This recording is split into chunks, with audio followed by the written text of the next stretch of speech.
Hi, இன்னைக்கு நம்ம ரொம்ப சுவையான சுலபமாக பண்ணக்கூடிய நவராத்திரி ஸ்பெஷல் கல்கண்டு சாதம் எப்படி செய்யலான்னு பார்க்கலாமா?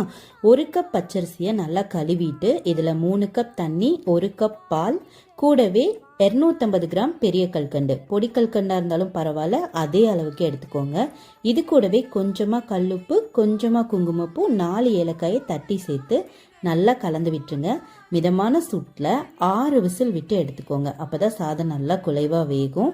இந்த மாதிரி வெந்ததுமே கரண்டி வச்சு நல்லா கலந்து விட்டுட்டு இன்னொரு பேனில் 1 டேபிள் ஸ்பூன் நெய்யை உருக்கி இதில் 1 டேபிள் ஸ்பூன் முந்திரி பருப்பு, 1 டேபிள் ஸ்பூன் உலர்ந்த திராட்சை சேர்த்து நல்லா வறுத்து நம்ம வேக வச்சு எடுத்துருக்க கல்கண்டு சாதத்தில் சேர்த்து கூடவே 1 டேபிள் ஸ்பூன் நெய்யும் சேர்த்து கலந்து எடுத்தீங்கன்னா நம்மளோட அட்டகாசமான கல்கண்டு சாதம் தயார்.